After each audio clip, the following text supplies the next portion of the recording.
Shit, you know what I'm saying? Like, just some social shit for everyone, you know what I'm saying? Like, I made this be myself, so hear me. Woo! I mean, like, we can pull that clown shit away. This some real shit for you. I'm spazzing right now, so listen, let's go. Yeah. It's in their bones, the thoughts and harmony for the love of the money. Then fall victim for the cookie, then turn pussy, it's lonely. You said you hold it down when life get rough, we're here now, so show me.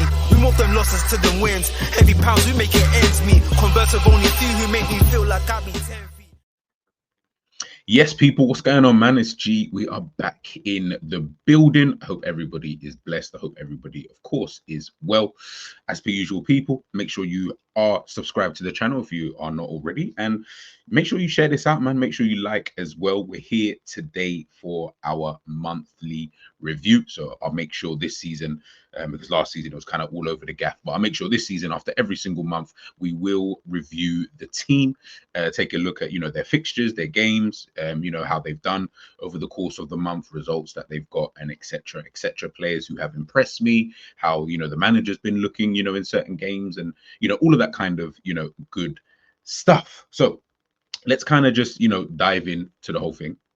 We've got the monthly summary. Now, obviously, listen, look, Liverpool, the Premier League is now kicked off. It's now started. It's now in full effect. Liverpool played their 3 games, thus far, got themselves the 3 victories. And yeah, I think it's been a good start. It's been a good start. And big up Kwasi, by the way. It's something he said whilst we were doing the stream the other day and, doing the preview for the Manchester United game. And he mentioned about, obviously, Arne Slot coming in and, all of that kind of good stuff. And, him being given, these kind of certain tests and stuff like that. And to be honest, I mean, at this current moment in time, it looks like, he's kind of passing them. Do you get what I mean? So obviously we'll dive more into, his kind of, results and things like that. But yeah, I think, listen, as I said, Liverpool played the 3 games. They've won the 3. Get in, get out. It's been those kind of performances, that we are seeing at this current, moment in time. Now, onto Arne Slot. Now, this one's kind of interesting, and I didn't really know which way to kind of, go, with it when it came to Arne Slot, because, look, he's come in after Klopp, the whole thing behind that, and, everyone losing their minds and stuff like that. And of course, understandably, because, the manager that we've had here for the last 8-9 years, this is all we know kind of thing. Change, people don't like change, as we know, in human life, right? Arne Slot's kind of come in, and it's crazy. With Slot, I feel like, obviously from hindsight, right? So, of course, what we've seen of him throughout this whole period of time, but even when he came in, everything was kind of cool and calm, but you didn't know how to take that at first. If you don't know someone, right, and they're always just calm, they're always just cool. Like, it's like, why are you so cool? Do you get what I'm trying to say? It's like, why are you so cool? Like, why are you so casual with certain things, and why do you speak in, like that? Again, like I said, we don't like change. We've had the same thing for the last X, Y, and Z. We knew what Klopp was going to say in certain press conferences, in regards to certain questions and stuff like that. We knew how he was going to answer. We knew how he was going to react. The emotion, etc. We knew, even when you're looking at things like the transfer window, we knew, or we thought we knew anyway, in terms of what kind of players does he want, and etc. With Slot, of course, we didn't know any of that. So when he's coming in, obviously Richard Hughes coming in as well, but with Michael Edwards, this whole kind of revamp, would I say, somewhat behind the scenes. Even though the team is exactly the same, it's still a revamp behind the scenes, which is, well, clearly it's kind of difficult to kind of get over, right? With Slot coming in, I almost feel like, and again, this isn't hyperbole, I'm not trying to go overboard, I don't do that, but with a manager like Slot anyway, let's just put it like that. Someone like him who is just calm, he's casual, he's like, yeah, all right, cool, let's just get on with it.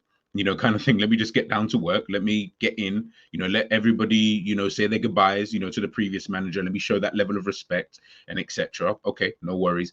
That's done now. Now I want to get in and I want to do, my thing. And I think what I've been impressed with the most is his kind of, so far, and again, this is all so far, so it's going to be interesting looking back on these tapes and looking back on these videos as to what my kind of feelings towards him are after each and every single month, because they're going to change, throughout the season, hopefully for the better. But so far, I think what I've liked about him the most and above everything else isn't even the style of play. I think it's more about him as an individual. And I think it's because I'm that kind of way in terms of the way I speak about football and Liverpool, in terms of I'm just calm, I'm just casual. Do you know what I'm trying to say? Yeah, I'll argue, when it comes to certain players and that.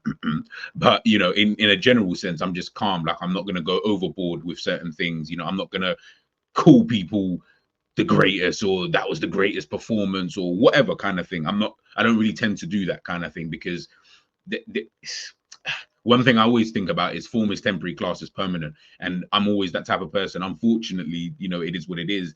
I have to see, I have to see certain things for a long period of time in order for me to really buy into, what's going on. And that also goes for Slot as well. He's not exempt from this. Yeah, things look good at this current moment in time, but what does it look like after September? What if in September we lose 3 games?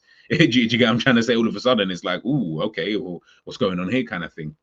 But so far, he's showing me someone who isn't so tapped into his emotion. And for me, I've always said, I feel like that is so key and important, when we're talking about a manager who's going to be able to sustain a level of success. Again, I don't know what that success is. I don't know what that looks like. He may not even win anything. So this could all be a moot point by the end of it. But if I can only judge it on what we're seeing at this current moment in time, we know about the style of play. The style of play, the football, for me, is enjoyable. Finally, I'm actually enjoying watching the game. I feel like I can really sit there and dissect. But even if I'm not even sitting there and analyzing it, obviously just for stream purposes, I'm actually just enjoying the game. Like, it's the style of football I've always wanted my teams to play, which is that kind of, it is what it is, but I'm a Pep Guardiola guy. So I need to see that kind of football in order for me to enjoy the football that I am watching. Yes, I know there are other ways to skin a cat and all that kind of good stuff, but for me, just in terms of the football I like, this is the football I like. I don't like the previous kind of football. I never have, never will,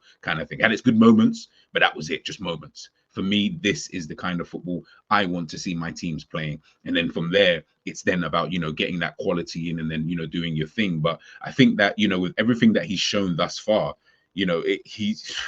it's difficult to really sit there and say, hey, I don't like this or I don't like that, and et cetera, et cetera. Like, even with everything that's been kind of going on behind the scenes, with how fans have been, and understandably, again, upset, because we haven't really made any transfer deals and stuff like that. I mean, I know we've obviously got in Mamadashvili, but he doesn't join until next season. We've got in Federico Chiesa. Obviously, he wasn't fit for, or he wasn't ready or available or whatever for the game against Manchester United. But I'm assuming we're going to see him, in his first game at Anfield as well, especially against Nottingham Forest after the international break. I don't know if he's actually going away for that break with Italy. It'd be interesting to see, because if he doesn't, that's really good for us, because then we can keep him. Slot could really work with him, and Slot looks like one of those people that he's gonna, it'll be beneficial, really, to him, right? But in terms of then you're looking at like the outgoings, that's where Liverpool's business has really been done.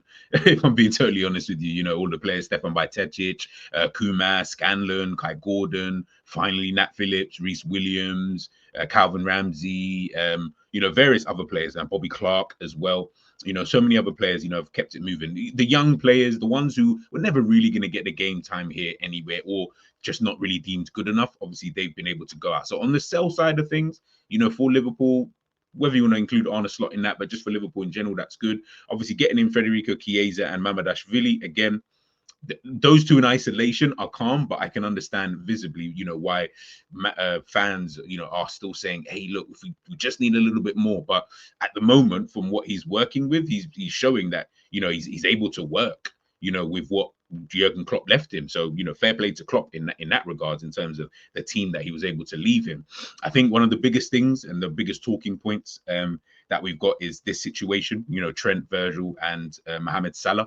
The whole contract situation not being sorted out yet. Recently we heard Mo Salah after the Manchester United game, speaking about his contract situation. We've heard, Virgil van Dijk after games talking about his contract situation. We've heard Ali obviously talking about the future of Liverpool and stuff like that, future proofing of Liverpool. We've seen that, the quotes come out from Trent Alexander-Arnold speaking about not having his contract situation played out in the public.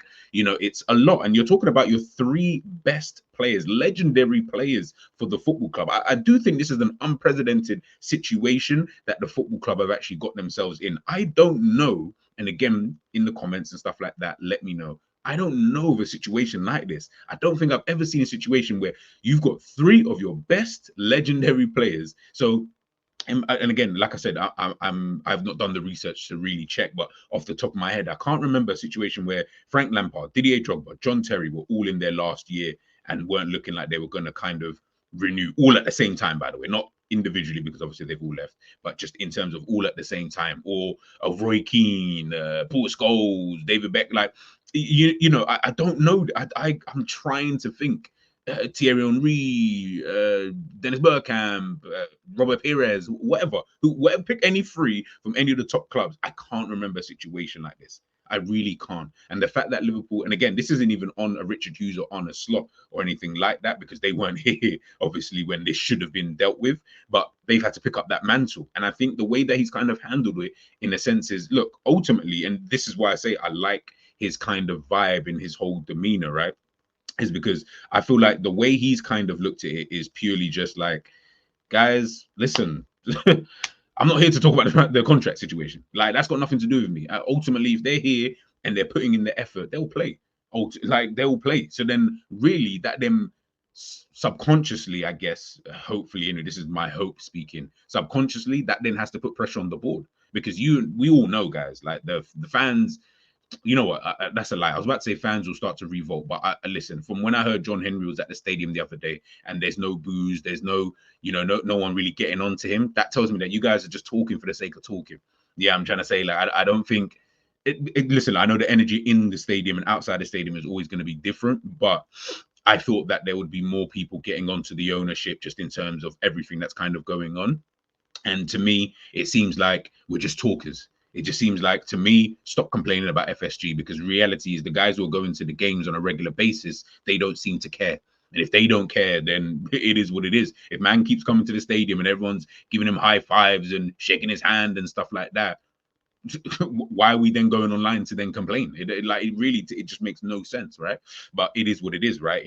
In terms of that, right? But yeah, when I'm just looking at like Arne Slot and the way that he's handled this whole situation, yeah, I'm just like, okay, same. But again, his hands are kind of tired, because what can he do? He can do the Klopp thing and try and persuade them in that kind of way, where it's like, maybe you go to the board and say, listen, I need to keep these. But I feel like, because he's coming as like this head coach, and he's coming in the kind of vibe of, I'll just work with what I've got. I can't do anything more. If they go, then obviously we have to replace them. I think that is inevitable. But ultimately, if they're here, then I'll work with them. They're the best players we've got, in their respective positions. So why wouldn't I want to work with them? So, like I said, man, all in all, I've been impressed with Arne Slot style of football. That's that's all down to your own perception, the way you see it, and what you like to see in a game of football. I know some people don't really like it, so to speak, but I get it. It's fine. Like, those kind of things don't really bother me, so to speak. It's more about him as an individual. And again, like I said, it's a tough job that you're coming into because of the man that you were taking over, in terms of how emotionally connected he is, or was, sorry, or even still is, with the football club. For me, I don't want that anymore. I don't feel like I need a manager who needs to be that emotionally connected to the football club. I'd actually want a bit of a distance. I think you can create an emotional connection via winning. And I think Jose Mourinho kind of exhibited that quite a lot. Is that, I'm not saying that he wasn't emotionally attached to Chelsea, obviously, because of his own kind of his own kind of what's the word I'm looking for? His own kind of personality. That's it. His own kind of personality. But I feel like you become even more emotionally connected to the club when you're winning the Premier League, then win the Premier League back to back, win whatever the League Cup, whatever, all those little dibby dabby cups that we always keep banging on about. Then you can win those, but win the Premier League and then win it again. That's how you can become emotionally connected with the football club. Then fans will love you regardless. They don't care. No Chelsea fan was complaining back then about the boring football that they were playing. You know why? You're winning.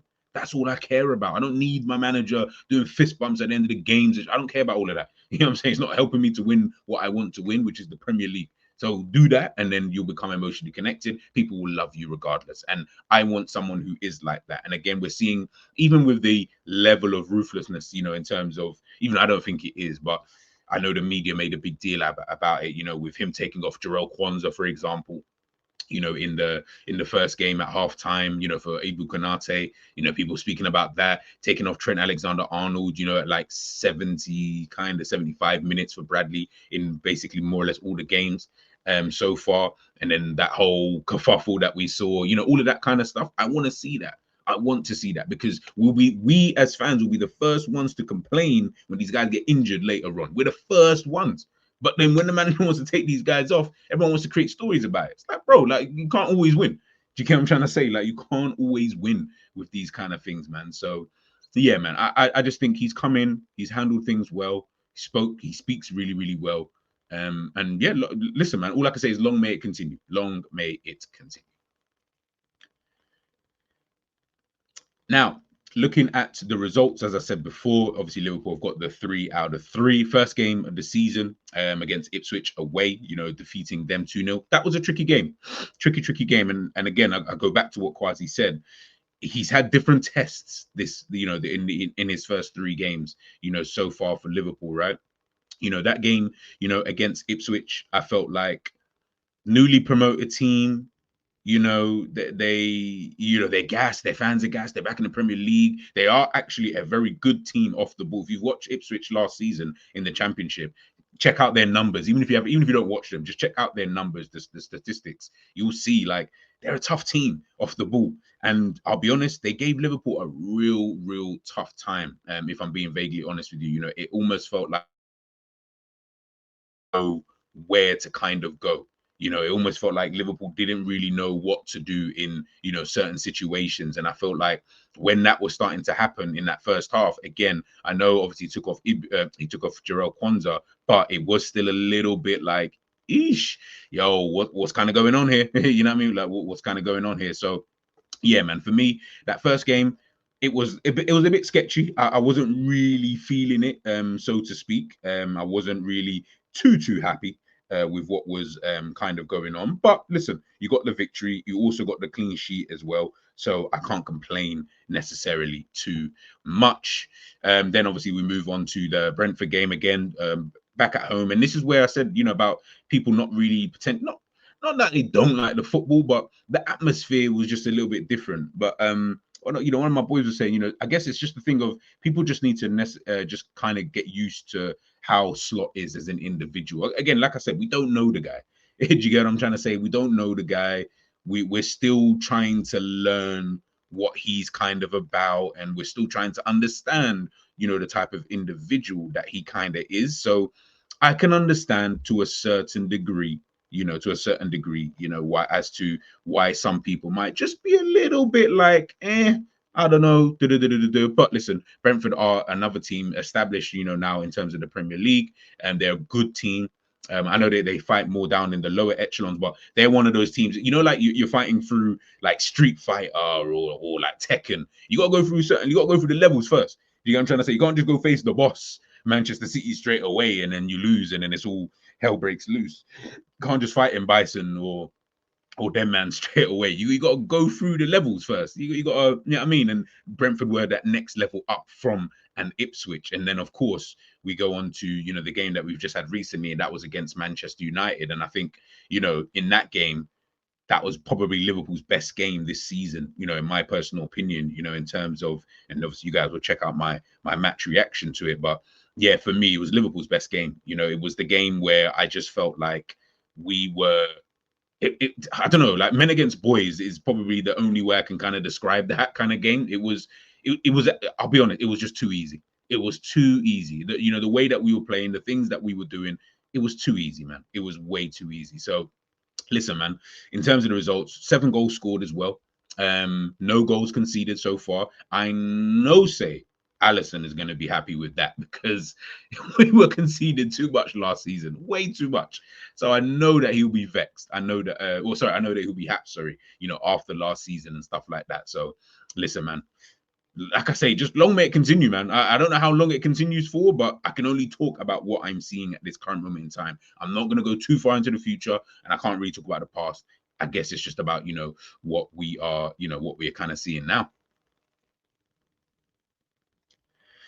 So, who has impressed me this month? I'll be honest, and I'm gonna do like a rating, in regards to, where I think the players should be rated over this last month, right? So, let me know your thoughts in the comment section in the live chat, right? I think there's only really been two players. I think there's been two players who I would say have impressed me this month. First one, and I'll give him his flowers, has been Ryan Gravenberch. Now, obviously there's been a lot of talk. One of the main positions that everybody wants, and I'll be honest, I'm not gonna try and, obviously he's done well, and I'm not gonna try and flip flop like I know most of you are probably going to do anyway. I still think Liverpool should be going out to sign a number six. Whether that person battles with Gravenberch now because he's been able to show that he can play this position, that remains to be seen. But I still would like Liverpool to go out there and sign a number six. I think we need a number six. Again, for the time being, Gravenberch is absolutely fine. Do I think that this is going to last? No, I don't. But I would love to be proved wrong because I like Gravenberch. I do like the guy. Yeah, well, I liked him when he was at Ajax. I haven't liked him in the last couple of years, but when he was at Ajax, this is kind of what we were seeing from him when he was at Ajax, right? Obviously, now we're seeing, especially with the whole thing with, but not buying a number six. I can only imagine what he must have felt, to be honest with you.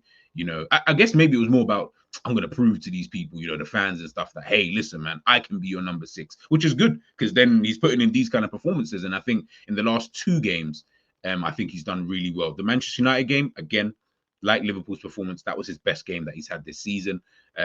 Absolutely fantastic, in my personal opinion, in that game. So definitely have to, big him up, in regards to that. But yeah, I think so far so good from Gravenberch, and as I said, we'll get to the ratings in a sec as to how good I think he's really been. But yeah, so far so good, man, and he's proved to quite a lot of people, quite a lot. Not even, I want to say wrong, because and this is what, and this is actually something I wanted to mention, man, because I just feel like people, the player FC guys, man, you people want to point score too much, man. Like, it's not that deep. I'll be real, it's really not that deep, man.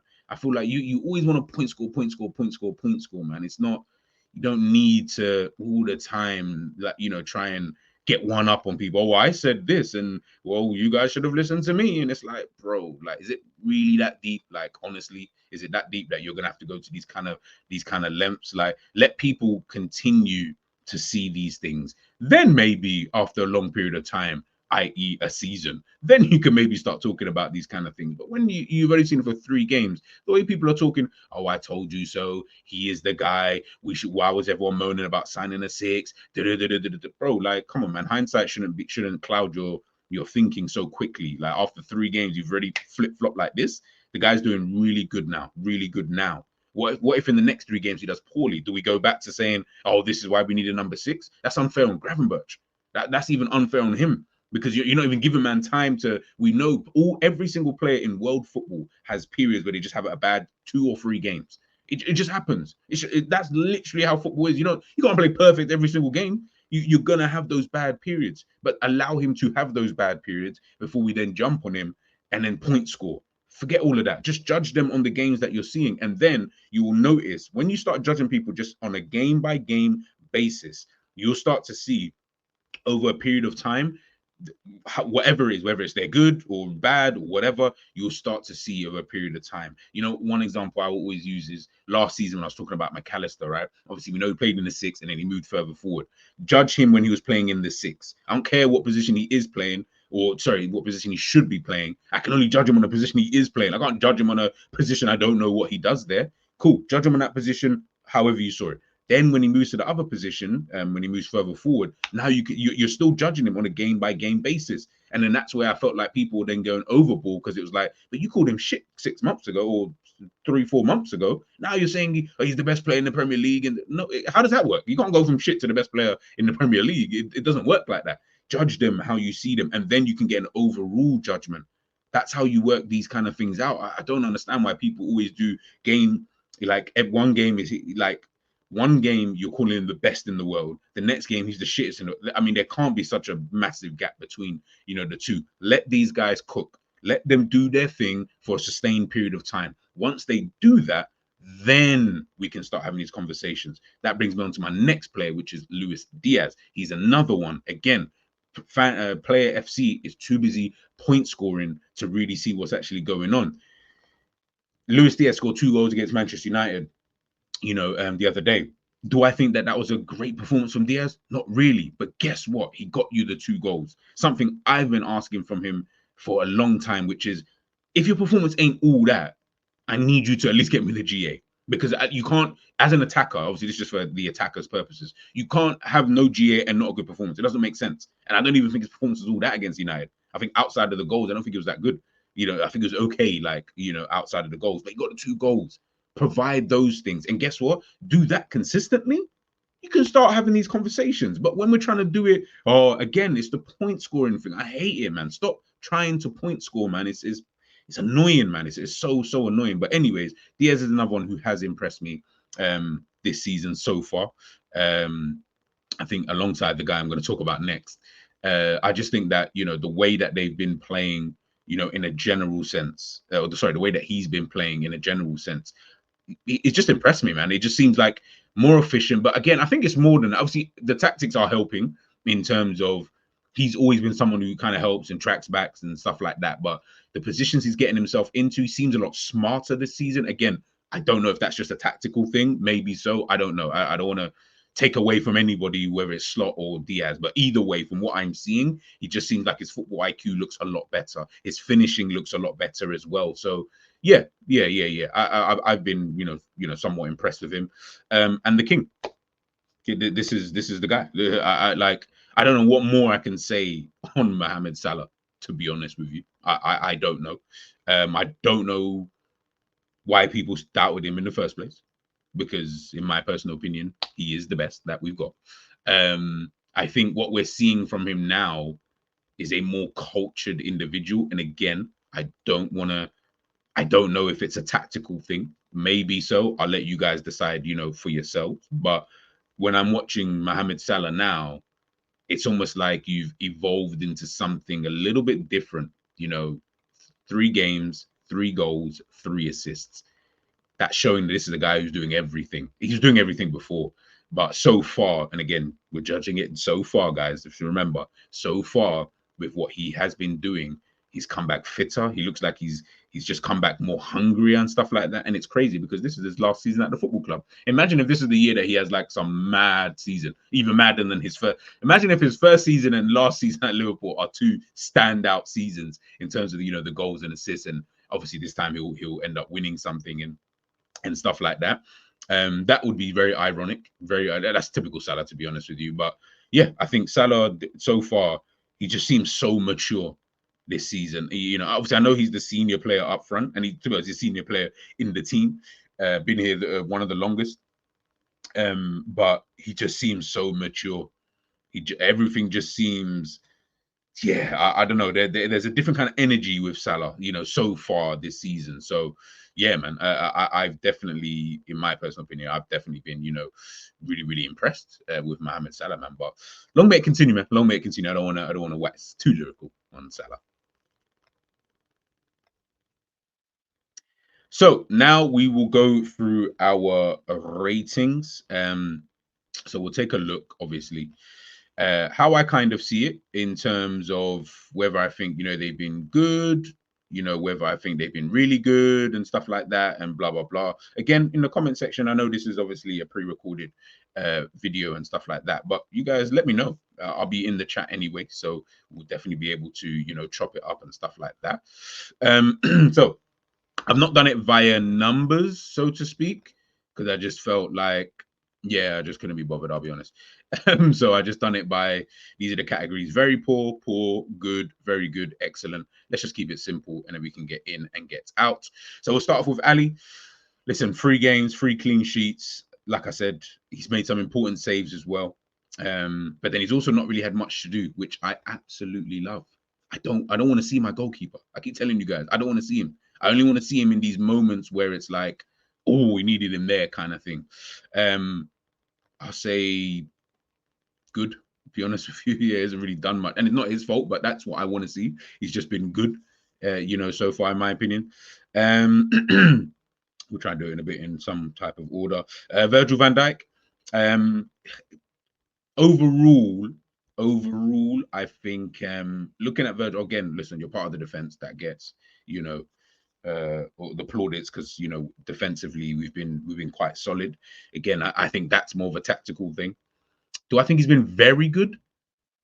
I wouldn't say very good. First game, Second game, he was good. Third game against United, I felt he was very good. So between good and very good,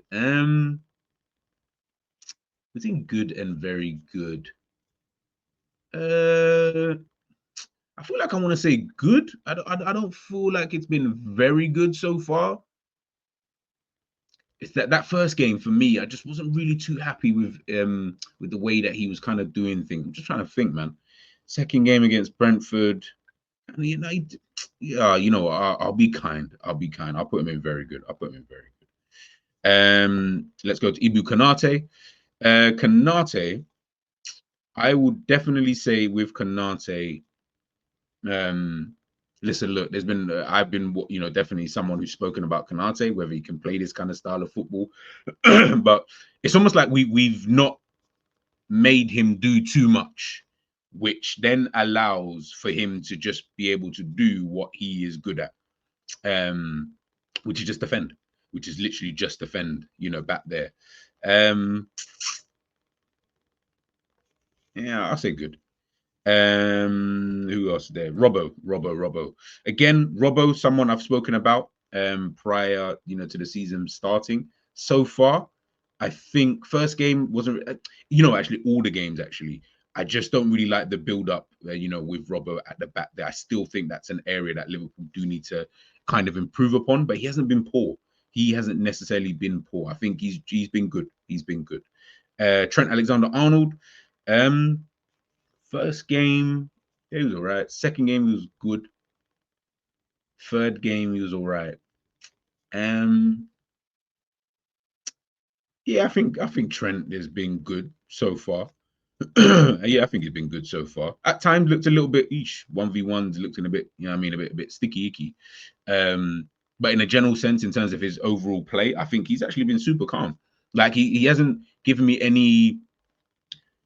In moments, yes, but in a general sense, he hasn't really given me any moment, like any overall moments where I'm like, oh, for fuck's sake, Trent. Like he looks a bit more bothered. Do you get what I'm trying to say? And I think the role is good for him. I think the role that Slot is kind of playing. I mean, listen, there was all this talk about him playing potentially midfield. I think we can now agree that right back is the position, for Trent Alexander-Arnold. And I think, he definitely needs to stay there. Who next? Let's go to midfield. So let's start off with Gravenberch. For how I looked at Gravenberch before and to what we've seen, I would put Gravenberch in excellent. I'll put him in excellent because I think he has. I think he has impressed me. Again, he was one of the three players who I mentioned, right? But I think, I think what he's shown. First game introductory. He was a bit like Arne Slot. First game introductory. Second game established team. How did you do? They did a little bit better in that game. I would say, or maybe of the same. He was only good in the second half of the first game that we had against Ipswich. I don't think he was good in the first half, right? But that performance he put in the second half against Ipswich, I felt like we saw more of that against Brentford and then against Manchester United. I just think he took it to a next level. So I'll say excellent. I think he has been better than Virgil van Dijk so far this season. And of course, if he's good, that means Virgil doesn't have to do too much. So it helps everybody really. Who's next? Szoboszlai. Zobo, I've been really impressed with. I should have put him up there. I've been really, really impressed with Szoboszlai, to be honest with you. I've been equally as impressed with him as I have been with Ryan Gravenberch. So I'm going to put him in excellent because I think I never really respected the work that he does off the ball. But the things I'm seeing, first game, second game, obviously, first game for everybody I'm going to talk about in that first game. It's going to just be the second half. The first half was shit from everybody. But from then on, I just feel that off the ball, he allows for everybody else in the midfield and forward to play, bro. Like he's been really, really, really, really good. If I would say the only criticism is that, brother, do you not like shooting? Do you know what I mean? Like, do you not like shooting? Like, I don't know. Like, there was obviously that chance against Manchester United. I was like, what the hell are you doing, bro? You're not that guy. Just put the ball in the back of the freaking net. But either way, I think his midfield work, he's really playing like a number 8. And I'm loving, I'm liking it. And maybe just because I'm paying more attention to what he's doing off the ball, as opposed to last season. Again, last season I wanted something different, but I've been a lot more open into seeing him play this way. For me, yeah, he's been excellent in my personal opinion. Next up, we'll go with McAllister. I think McAllister's just been good. Yeah. I feel like he hasn't had any like excellent games, but he's been calm though. Do you get what I mean? Like he's been in the midfield at times, and you're like, he breaks up play, pretty well in some games, or has broken up play, should I say, pretty well in some games. Some games not so much. Some games bypassing him in terms of the other team's midfield, or players are bypassing him. Other games are a bit anonymous. Like in some of the games, like we've had better games. In 2 of the games, I felt like a tad bit anonymous at times. Like I almost forgot you was there, but you was doing stuff outside of the, the bait stuff that we know for, in terms of McAllister, getting further forward. And again, the role that he's been asked to do. So yeah, I'll say he's been good. I'll just say, yeah, he's been good. He's been good. All right, let's move on to the attack. We'll start off with Luis Diaz. Listen, 3 games, 3 goals now, is it? I think he's got 3 goals now. He's been excellent. He's definitely been excellent, at the beginning of the season. And he's, like I said, man, he's shutting a lot of us up. Man. And he just looks, I don't know, I just feel like he just looks smarter in certain situations overall. Yes, there are still Diaz moments, but overall, he does look a little bit smarter, when he is, on the ball. Next up, then we'll go with Diogo Jota. Jota has been a little bit. He's lucky I don't have a meaty thing. But good, I'll keep him in good. But he's for me, he's been a little bit meaty. I'll be honest with you, man. Like in the last 2 games, I don't know, man. I've not really looked at Jota and thought, oh my god, like yeah. But listen, he's serving a purpose and he's doing a job. But I'll just say he's been good. Yeah, I'm trying to say like if I don't have like I said, I don't have a meaty section like that, and I wouldn't say I don't think anyone's been poor like that. So yeah, I won't put him there. And then Mohamed Salah. 3 goals, 3 assists, excellent. No, don't need to say any more on him. And these are the players who've obviously come off the bench. So I've not included everybody here, because there's some people just haven't played. So there's no point me putting them in this. So we'll start off with Conor Bradley. He looks okay. He's looked okay. Yeah, he's looked okay when the minutes that he is getting. Nothing really of too much concern, to be honest with you. Endo, the thing is, it's difficult even judging someone like Endo.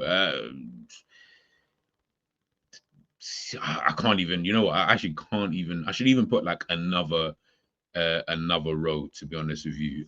Add another row below. Yeah, because I'm trying to think for like these kind of subs and that, because they've not really been playing. It's a bit tricky. Let me just put can't judge. See, guys, I'm even doing this whilst the stream is going on. I'll put Endo in that subs. Can't really judge because I can't. I don't know where do I even put him? Where does he even fit in this whole thing? Gakpo.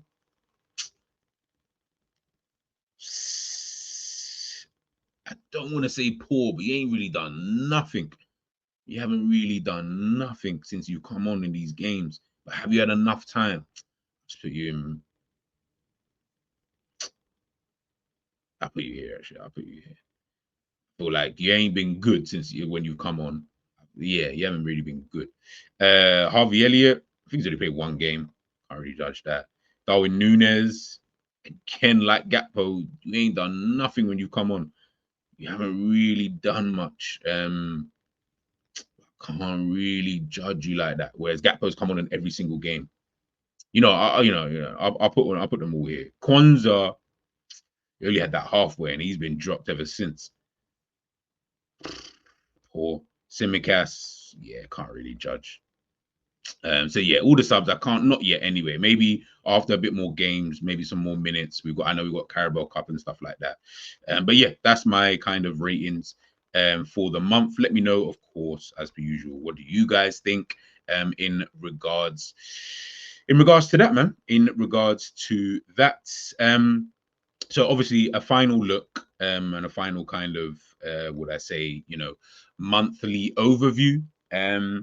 So yeah, like I mentioned, man, Liverpool getting the 3 victories that they should be getting. Well, 2 of them definitely. I did think we would draw the game against Manchester United, so it's good that we were able to get that victory.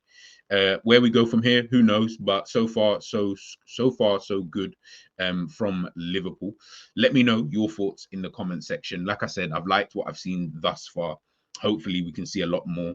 We got Champions League, Carabao. Now the games are going to be a bit more. Let's see how Slot handles it. He's passed his first test. He's passed the first test. Let's see what you're like when you've got 2 games a week. How do you mix and match the squad? Do the squad still look the same? So interesting, so interesting. As I said, beginning of the season, it's going to be an interesting season regardless. So let me know, of course, what your thoughts are in the comment section, people, and I'll catch you on the other side. Peace.